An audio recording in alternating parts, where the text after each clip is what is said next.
नमस्कार मेरे प्यारे साथियों, आप सभी का स्वागत है जीके शुभम स्टडी में। और आप लोग कैसे हैं? आशा करते हैं कि आप लोग स्वस्थ होंगे, मस्त होंगे, जहां भी होंगे अपनी अपनी तैयारी में व्यस्त होंगे। तो दोस्तों आज हम बात करने वाले हैं रेलवे एनटीपीसी से संबंधित टॉप 20 ऐसे क्वेश्चन जो कि एग्जाम की दृष्टि से देखा जाए काफ़ी इंपॉर्टेंट क्वेश्चन है। कई वर्षों से एग्जाम में भी लगातार पूछा जा रहा है। आप लोग से एक निवेदन है कि वीडियो को एंड तक जरूर देखिएगा। यदि आप लोग चैनल पर नए हो तो चैनल को सब्सक्राइब जरूर कर लें। तो चलिए बिना देर के स्टार्ट करते हैं। आज का पहला क्वेश्चन है, भारत में स्वतंत्रता संग्राम का पहला युद्ध कब हुआ? तो दोस्तों भारत में स्वतंत्रता संग्राम का पहला युद्ध कब हुआ था, उसी को आपको बताना है। आपका ऑप्शन दिया 1757, 1857, 1947 फिर 1905। तो याद रखिएगा आपका राइट आंसर जाएगा ऑप्शन बी 1857। तो भारत में स्वतंत्रता संग्राम का पहला युद्ध 1857 ईस्वी में हुआ था। तो याद रखिएगा ऑप्शन बी को लॉक कर लेते हैं। चलिए नेक्स्ट क्वेश्चन कर लेते हैं दोस्तों। दांडी मार्च किसके नेतृत्व में हुआ था? तो दोस्तों दांडी मार्च किसके नेतृत्व में हुआ था? आपका ऑप्शन दिए पंडित जवाहरलाल नेहरू, महात्मा गांधी, भगत सिंह फिर बाल गंगाधर तिलक। तो याद रखिएगा आपका राइट आंसर जाएगा ऑप्शन बी महात्मा गांधी। तो दांडी मार्च महात्मा गांधी नेतृत्व में हुआ था। तो याद रखिएगा ऑप्शन बी को लॉक कर लेते हैं। चलिए नेक्स्ट क्वेश्चन कर लेते हैं दोस्तों। काफ़ी इंपॉर्टेंट क्वेश्चन है, गुप्त साम्राज्य का सबसे प्रसिद्ध शासक कौन था? तो दोस्तों गुप्त साम्राज्य का सबसे प्रसिद्ध शासक कौन था? आपका ऑप्शन दिए समुद्रगुप्त, चंद्रगुप्त मौर्य, अशोक फिर हर्षवर्धन। तो याद रखिएगा आपका राइट आंसर जाएगा ऑप्शन है समुद्रगुप्त। गुप्त साम्राज्य का सबसे प्रसिद्ध शासक समुद्रगुप्त ही थे। तो याद रखिएगा ऑप्शन ए को लॉक कर लेते हैं। चलिए नेक्स्ट क्वेश्चन देखते हैं दोस्तों। पंचायती राज प्रणाली की शुरुआत किस राज्य से हुई? दोस्तों पंचायती राज प्रणाली की शुरुआत किस राज्य से हुई? आपका ऑप्शन दिया उत्तर प्रदेश, राजस्थान, महाराष्ट्र या फिर हरियाणा। तो याद रखिएगा आपका राइट आंसर जाएगा ऑप्शन बी राजस्थान। तो पंचायती राज प्रणाली की शुरुआत राजस्थान से राज्य से हुआ था। तो याद रखिएगा ऑप्शन बी को लॉक कर लेते हैं। चलिए नेक्स्ट क्वेश्चन कर लेते हैं दोस्तों। भारतीय राष्ट्रीय कांग्रेस का पहला अधिवेशन कहाँ हुआ था? तो दोस्तों भारतीय राष्ट्रीय कांग्रेस का पहला अधिवेशन कहाँ हुआ था? यदि दोस्तों आप लोग को पहले से किसी भी क्वेश्चन का आंसर पता हो तो आप सब उसका जवाब कमेंट बॉक्स में जरूर दीजिएगा। तो भारतीय राष्ट्रीय कांग्रेस का पहला अधिवेशन कहाँ हुआ था? आपका ऑप्शन दिया मुंबई, कोलकाता, पुणे या फिर दिल्ली। तो याद रखिएगा आपका राइट आंसर जाएगा ऑप्शन ए मुंबई। तो भारतीय राष्ट्रीय कांग्रेस का पहला अधिवेशन मुंबई में हुआ था। तो याद रखिएगा ऑप्शन ए को लॉक कर लेते हैं। चलिए नेक्स्ट क्वेश्चन देखते हैं दोस्तों। किस गवर्नर जनरल से अस्थायी बंदोबस्त लागू किया? तो दोस्तों किस गवर्नर जनरल ने अस्थायी बंदोबस्त लागू किया था? आपका ऑप्शन दिया Lord Clive, Lord Wellesley, Lord Cornwallis या फिर लॉर्ड विलियम बेटिंग। तो याद रखिएगा आपका राइट आंसर जाएगा ऑप्शन से लॉर्ड कॉर्नवालिस। तो लॉर्ड कॉर्नवालिस गवर्नर जनरल ने अस्थायी बंदोबस्त लागू किया था। तो याद रखिएगा ऑप्शन सी को लॉक कर लेते हैं। चलिए नेक्स्ट क्वेश्चन देखते हैं दोस्तों। स्वदेशी आंदोलन कब शुरू हुआ था? तो दोस्तों स्वदेशी आंदोलन कब शुरू हुआ था? आपका ऑप्शन दिया 1857, 1905, 1942 या फिर 1919। तो याद रखिएगा आपका राइट आंसर जाएगा ऑप्शन बी 1905। तो स्वदेशी आंदोलन 1905 ईस्वी में शुरू हुआ था। तो याद रखिएगा ऑप्शन बी को लॉक कर लेते हैं। चलिए नेक्स्ट क्वेश्चन देखते हैं दोस्तों। काफ़ी इंपॉर्टेंट क्वेश्चन है, इसको ध्यान से देखिएगा। अशोक ने किस युद्ध के बाद बौद्ध धर्म में अपनाया?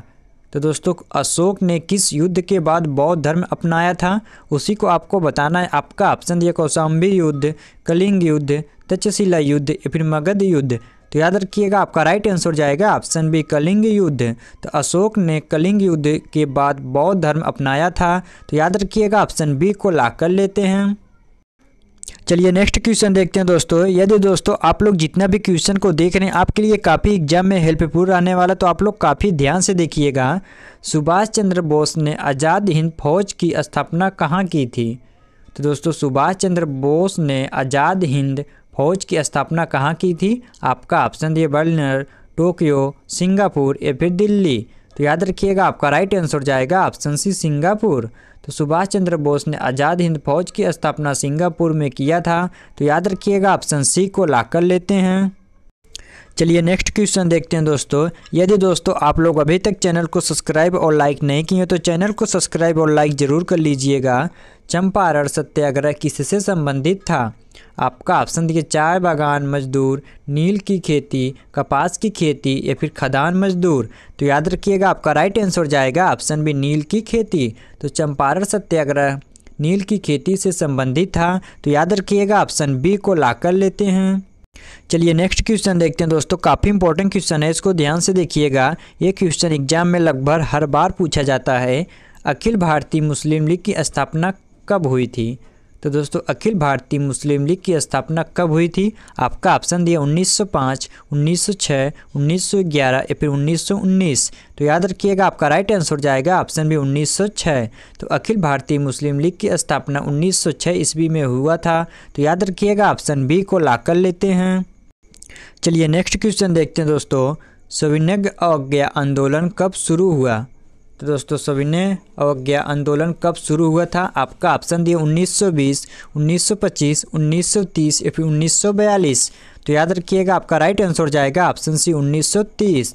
तो सविनय अवज्ञा आंदोलन 1930 ईस्वी में शुरू हुआ था। तो याद रखिएगा ऑप्शन सी को ला कर लेते हैं।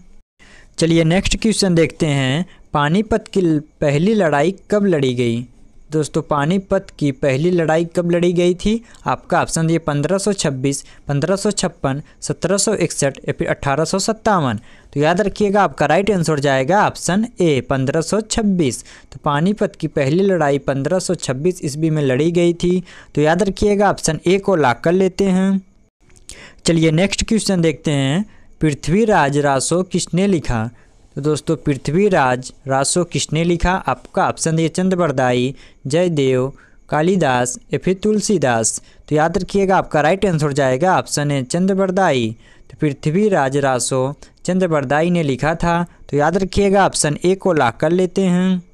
चलिए नेक्स्ट क्वेश्चन देखते हैं दोस्तों। काफ़ी इंपॉर्टेंट क्वेश्चन है, इसको ध्यान से देखिएगा। भारत में पहला अंग्रेजी प्रेस किसने शुरू किया? तो दोस्तों भारत में पहला अंग्रेजी प्रेस किसने शुरू किया? आपका ऑप्शन है James Hicky, Lord Wellesley, Charles Wilkins या फिर अलेक्जेंडर डफ। तो याद रखिएगा आपका राइट आंसर जाएगा ऑप्शन है जेम्स हिक्की। तो भारत में पहला अंग्रेजी प्रेस जेम्स हिक्की ने शुरू किया था। तो याद रखिएगा ऑप्शन ए को ला कर लेते हैं। चलिए नेक्स्ट क्वेश्चन देखते हैं। काफ़ी इंपॉर्टेंट क्वेश्चन है। कुतुब मीनार का निर्माण किसने करवाया?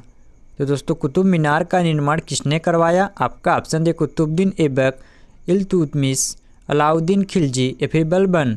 तो याद रखिएगा आपका राइट आंसर जाएगा ऑप्शन है कुतुबुद्दीन ऐबक। तो कुतुब मीनार का निर्माण कुतुबुद्दीन ऐबक ने करवाया था। तो याद रखिएगा ऑप्शन ए को ला कर लेते हैं। चलिए नेक्स्ट क्वेश्चन देखते हैं दोस्तों। दिल्ली सल्तनत का अंतिम शासक कौन था? तो दोस्तों दिल्ली सल्तनत का अंतिम शासक कौन था?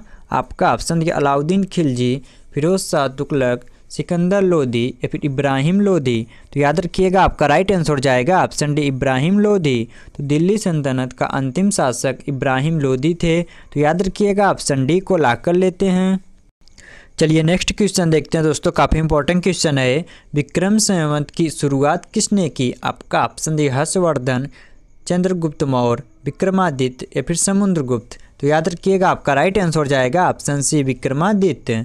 तो विक्रम संवत की शुरुआत विक्रमादित्य ने किया था। तो याद रखिएगा ऑप्शन सी को ला कर लेते हैं। चलिए नेक्स्ट क्वेश्चन देखते हैं दोस्तों। काफ़ी इंपॉर्टेंट क्वेश्चन है, इसको ध्यान से देखिएगा। अशोक के शिलालेख किस लिपि में लिखे गए हैं? तो दोस्तों अशोक के शिलालेख किस लिपि में लिखे गए हैं? आपका ऑप्शन दिया देवनागरी, ब्राही, खरोष्टी या फिर तमिल। तो याद रखिएगा आपका राइट आंसर जाएगा ऑप्शन ए ब्राही। तो अशोक के शिलालेख ब्राही लिपि में लिखे गए हैं। तो याद रखिएगा ऑप्शन बी को ला कर लेते हैं। चलिए नेक्स्ट क्वेश्चन देखते हैं। किस शासक ने संक्रम युग शंख संवत की शुरुआत की? तो दोस्तों किस शासक ने संक्रम युग शंख संवत की शुरुआत की? आपका ऑप्शन दिया चंद्रगुप्त मौर्य, कनिष्क, समुद्रगुप्त या फिर विक्रमादित्य। तो याद रखिएगा आपका राइट आंसर जाएगा ऑप्शन बी कनिष्क। तो कनिष्क शासक ने संक्रम युग शंख संवत की शुरुआत किया था। तो याद रखिएगा ऑप्शन बी को ला कर लेते हैं। चलिए नेक्स्ट क्वेश्चन देखते हैं और आज का लास्ट क्वेश्चन है मेरे प्यारे साथियों। आईपीएल इतिहास के सबसे महंगा खिलाड़ी कौन है? तो दोस्तों आईपीएल इतिहास के सबसे महंगा खिलाड़ी कौन है, उसी को आपको बताना है। आपका ऑप्शन दिया ऋषभ पंत, कुलदीप यादव, मिचेल स्टार्क या फिर श्रेयस अय्यर।